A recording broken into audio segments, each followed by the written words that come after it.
అండి నమస్తే అండి. అమ్మమ్మ నాయనమ్మ ఛానల్కి స్వాగతం అండి. ఈరోజు మీకు నేను కాదు నా ఫ్రెండ్ చేశారు. ఇదిగోండి బొబ్బట్లు అండి.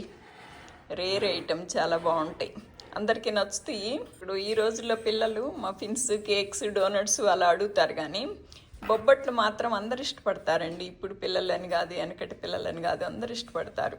మనం ఈజీగా చేసుకోవచ్చండి. ఇదిగో చూసారా, ఇట్లా చక్కగా చేసేసుకోవటమేనండి. మొదలు పెడదామండి. చూడటానికి కొద్దిగా ఇబ్బంది అనిపిస్తుంది, కానీ చేయటం మొదలు పెడితే ఈజీగానే వస్తాయండి. మనకి కుదరకుండా అమ్మో ఇవి ఎలా చేయాలి అన్నట్టుగా మాత్రం ఉండదండి, చక్కగా బాగుంటాయి. మన అరిసెలు, లడ్లు అలాంటివి అయితే కొద్దిగా భయపడాలి, కానీ బొబ్బట్లకి మాత్రం భయమే పడే పనే లేదండి, చక్కగా చేసుకోవచ్చు. ఈ ప్రొసీజర్లోకి వెళ్దామండి, చూద్దాం ఎలా చేయాలో. ఈరోజు బొబ్బట్లకి 1/2 కేజీ మైదా పిండి, 1/2 కేజీ పచ్చిశనగపప్పు, 1/2 కేజీ బెల్లం అన్నమాట. ఇది ఇప్పుడు ఈ పప్పుని కడిగేసి కుక్కర్లో ఉడకపెట్టుకుందామండి. 2 అంతలు నీళ్ళు పోయాలి. మీరు మామూలు పప్పులకి పోసినట్టు 3 అంతలు 400 పోస్తే మెత్తగా ఉడుకుతుంది. మెత్తగా అవసరం లేదండి. జస్ట్ డబుల్ వాటర్ పోసి, గ్లాస్ పప్పుకి 2 గ్లాసులు నీళ్లు పోసేసి, జస్ట్ విజిల్ కూడా అవసరం లేదండి. జస్ట్ ఉడకకుండా అట్లా జస్ట్ బద్ద ఉడకంగానే ఆపేసుకోవాలి. కూడాను తురిమేసుకొని కొంచెం కరగబెట్టుకుందామండి. శనగపప్పు ఉడకేసాము, కుక్కర్లో పెట్టేసి ఉడకబెట్టామండి. డబల్ నీళ్లు పోసి, 1 గ్లాస్కిను 2 గ్లాసులు నీళ్లు పోసి ఉడకబెట్టామండి. ఇది కొంచెం ఆరబెట్టుకోవాలి. ఉడకబెట్టినప్పుడు ఆ నీళ్లు వంపేసేసి ఆ పప్పులు ఆరబెట్టాలన్నమాట. ఇది ఇట్లా ఆరబెట్టుకోవాలండి. బాగా 1 గంట ఆరితే కనుక మనం పిండి పెట్టినా కానీ పొడిలాడుతూ బాగుంటుంది. పిండి తడి పొడి లేకుండా చక్కగా పొడిగా ఆరబెట్టుకోవాలండి వీటిని. ఇప్పుడు ఈ పిండిలో నూనె కాగబెట్టుకోద్దామండి కొంచెం. అంటే మీకు కేజీ పిండి అయితే కనుక 200 గ్రాములు, ఇది 1/2 కేజీయే కనుక కొద్దిగా 100 గ్రాముల నూనె అలా పోసి కాగబెట్టి పోసేస్తే మనకి బొబ్బట్టు మనం తినేటప్పుడు సాగిపోకుండా ఉంటుందండి. కొద్దిగా నలుగుతుంది అనమాట పంటి కింద, సాగిపోకుండా. అందుకని నూనె కాగబెట్టి పోయాలి. పోసే మొత్తం పోసే. ఓకే, ఇప్పుడు ఆయిల్ అంతా మిక్స్ అయ్యేలాగా పిండి బాగా మిక్స్ చేసుకోవాలండి. ఆయిల్ పిండి బాగా కలిసిపోవాలన్నమాట. తర్వాత నీళ్లు పోసుకొని చిన్నగా కలుపుకోవాలండి. మళ్ళీ నీళ్ళు కొంచెం కొంచెం పోసుకుంటూ బాగా పలచ కలుపుకోవాలండి. మన చపాతీ పెట్టినలాగా కాదు ఇది. ఎంత పలచ కలుపుకుంటే అంత మంచిదన్నమాట. నొక్కేసి ఇంకొంచెం ఇప్పుడు ఇలా కలిపిన తర్వాత చూసారా, మన చపాతీ పిండి కంటే కూడా బాగా పలచ కలిపామండి. ఇప్పుడు ఇందుట్లో నూనె పోసుకోవాలి, పచ్చి నూనె పోసి చాలా పట్టుద్ది. పోసి కాఫీ మళ్ళీ పోసుకున్నాం. ఇదిగోనండి నూనె బాగా అవన్నీ పట్టిందండి. మళ్ళీ 50 గ్రాములు 100 గ్రాముల నూనె ఆల్మోస్ట్ పోసామండి. ఈ పోసిన నూనె అంతా పిండి పీల్చేసుకుందండి. చూసారు, అసలు ఎక్కడ చేతికి కానీ ఏం అవ్వట్లేదు. కానీ దీన్ని మూత పెట్టేసి 1 గంట ఇలా ఉంచాలండి. మళ్ళీ మనం ఆ గంట అయ్యాక తీసినప్పుడు మళ్ళీ నూనె అంతా బయటకు అలా కక్కుతుందండి. కానీ మనం ఎక్కువైంది అనుకునే పని లేదు. మళ్ళీ మిక్స్ చేస్తే మళ్ళీ ఇలా సరిపోయిద్దండి. ఇలా నూనె ఎక్కువే ఉండాలి దానికి.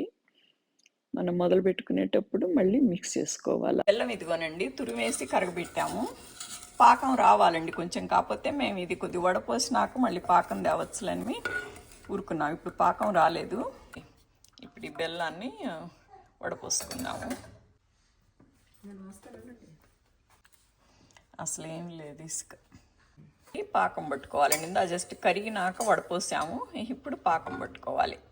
పాకం రాలేదండి. ఇందులో కొంచెం కొబ్బరి వేసుకుందామండి, కొద్దిగా టేస్ట్ బాగుంటుంది. బెల్లంతో పాటు కొద్దిగా ఉడుకుతుందని ఇప్పుడు వేసామండి.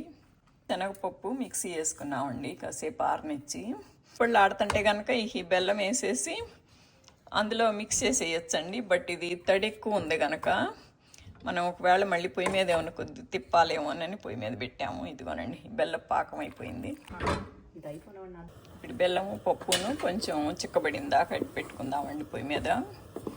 మామూలుగా అసలు పొడి ఆడేదైతే మనం ఇట్లా వేసే పని లేదు.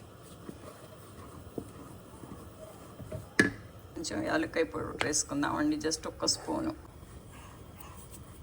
ఇప్పుడు ఈ పప్పు అంతాను ఉండలు చేసుకోవాలండి. ఇదిగోండి, ఇది కూడా ఈ మైదా పిండి కూడా చక్కగా వచ్చింది. ఉండలు చేసి పెట్టుకొని ఇదిగోండి, ఇది పెట్టడం చూపించకపోయారు కనండి. ఇప్పుడు ఈ ఉండ తీసుకొని ఇట్లా పల్చగా చేసుకుంటూ అందులో మధ్యలో పూర్ణం పిండి పెట్టేసి అట్లా, ఇది మైదా పిండి కదా సాగిపోయింది కనుక పగలదండి, చక్కగా బాగా వస్తుంది. ఇదంతా కవర్ చేసేసుకొని,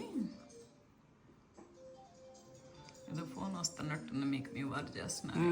మా వారే, సమస్య లేదు ఆయనే. అది అట్లా చేసుకొని ఇప్పుడు బొబ్బట్టు చేసేసుకోవటమేనండి. ఇది మధ్యలో కవర్ చేయాలి, అది కిందకి పెట్టేస్తే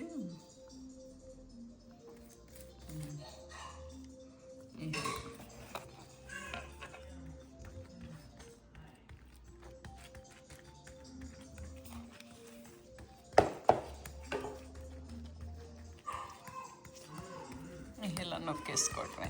అట్లా ఇప్పుడు పొయ్యి మీద పెండం పెట్టుకొని కాల్చేసుకున్నాం. వేసుకొని ఫ్రై చేసుకోవటమేనండి. నలుసు వేడెక్కినాక మళ్ళీ తిప్పుకోవటం, మళ్ళీ ఇటు కాలాక మళ్ళీ అటు ఒక నలుసు నెయ్యి రాసుకోవాలండి. అది వేసుకొని మళ్ళీ కొంచెం నెయ్యి రాసుకోవటం. అంతేనండి, రెండు పక్కల కాల్ చేసుకున్నాక ఇలా తీసేసుకోవటమే. ఇంకా మరొకటి అట్లా 1 by 1 వేసుకోవటమే.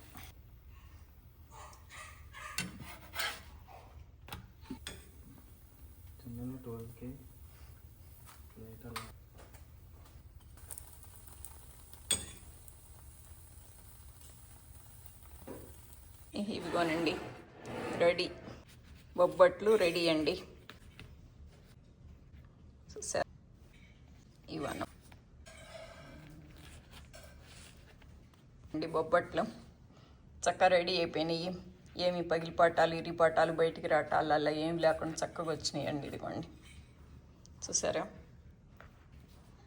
ఓకేనా, మీరు కూడా చేసుకోవచ్చండి. చూడటానికి కొద్ది ప్రాసెస్ ఎక్కువలాగా ఉంటుంది, కానీ మీరు లోపల పిండి ముందు చేసేసుకొని తర్వాత ఇప్పుడు పై పిండి కలుపుకొని చేసుకుంటే మీకు ఈజీ అనండి. మనం చేయలేకుండా కుదరకుండా అలా ఏమి ఉండవు, చక్కగా చేసుకోవచ్చు. ఓకేనా?